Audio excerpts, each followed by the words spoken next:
All right, guys. My name's Paul, I'm owner of Summerland Dog Training, and I'm here today with my mate Toby. Toby has just got himself his first dog. It is a Belgian Malinois.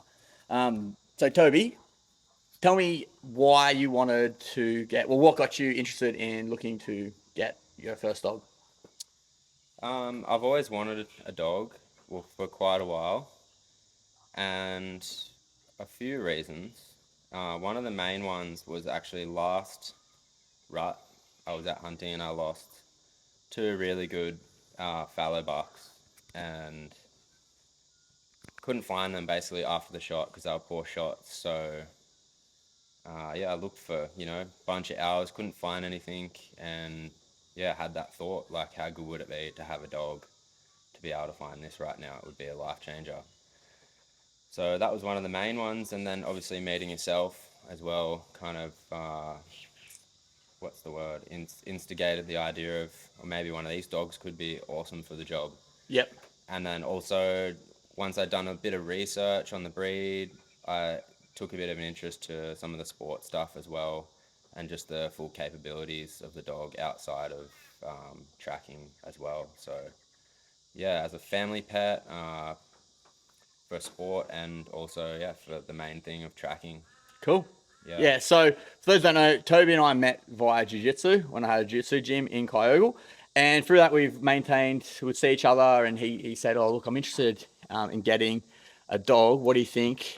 Which breed would be best for tracking deer?" And I was like, "That sounds very interesting." And I told him my thoughts about it. And I said, "Look, probably a Belgian Malinois because they're going to be able to work long hours in inclement weather, and they'll give you a bit more stamina for what you're going to want compared to another option you'll think about was a German Shepherd." Mm. So I say, get a Belgian Malinois, and you got one. And what's his name?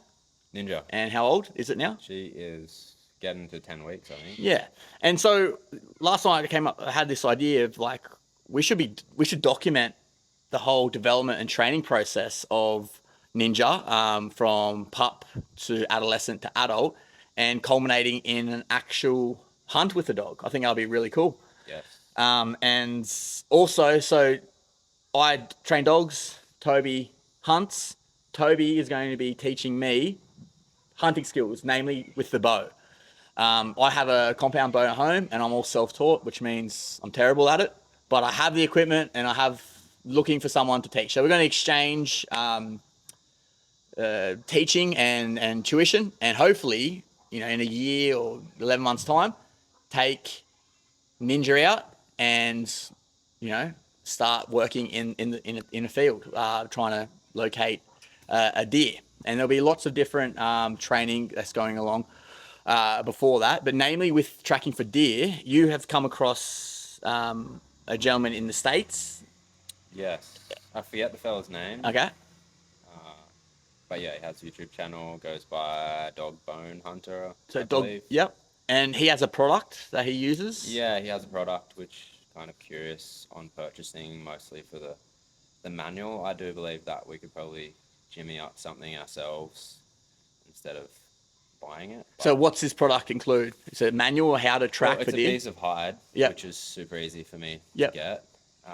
Basically, a cord with like a clip on it that clips onto a bit of liver, which bunning strip. And then the other thing is going to be the bottle, which basically has a bunch of different pheromones and things from the deer. So it's not just the Yeah. scent of the liver, Yep. it's got probably a bunch of different things. It could be a bit of spleen, bit of heart, Yep.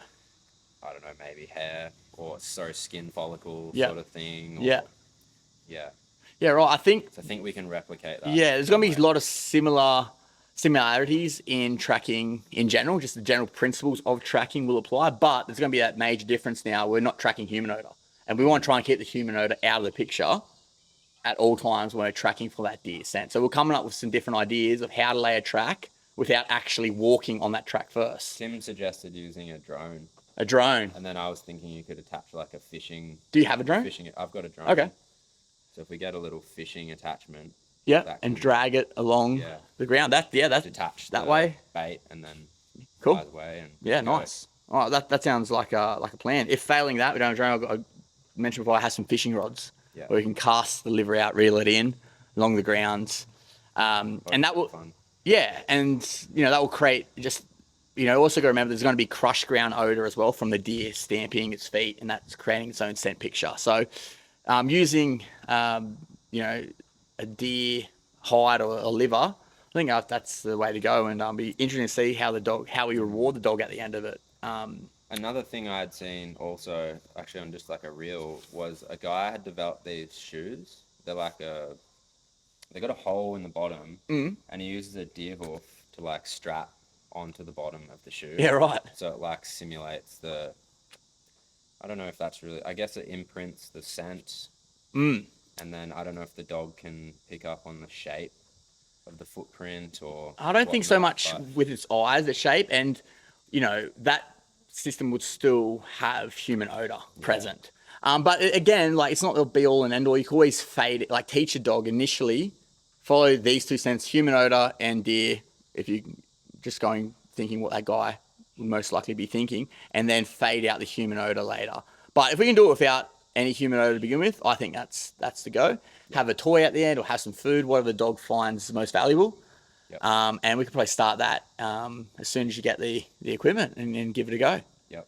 Sweet. All right, so that's the tracking side of things, reason why I got the dog. You've also joined our PSA club, Northern Rivers PSA. And why is that? Well, I think besides the tracking thing, what's also really important for this breed is that they have really good obedience as well. Because if you don't have good obedience with a dog, well, they're not really going to be able to do their job when they're out in the field. So it just seems like the obvious thing to do, especially with the breed. They're a working line dog. They need to fulfill their needs. So I think there's no other better way than to, come work with someone like yourself. Awesome. And we've had a few sessions, and I think the dog has all the right genetics in the right places and looks like to be a real goer. So excited to see how that progresses. And you're also wanting to learn how to decoy. Yes. You've done a few little sessions already. I didn't really think it'd be that much fun, but it is a lot of fun. Really fun. Yes. And quite in summer, it's hot work. Yes, but anything that's worthwhile sometimes is a little bit uncomfortable. But okay, cool. So Toby and I have been going through the fundamentals and basics of decoy work with my dog Saber, and I think if we can get another decoy at the club, that's only going to strengthen us, our team, and hopefully even if once your dog hits 14 months, we then get you competing with the dog, and that's a lot of fun too. That sounds pretty cool. Yeah, awesome. All right, guys. So like I said, we're going to be documenting this, and we're going to be training once a week. So we'll upload videos and keep you guys updated on the progress of how we are going, and I look forward to the next year. I reckon it'll be a lot of fun and see this dog progress. So thanks, man. No worries. All right. Cheers. Sweet. That was good. Did all right. So much easier to talk with someone. Oh, man. Do I stop? Stop, man. Thank you. Yes.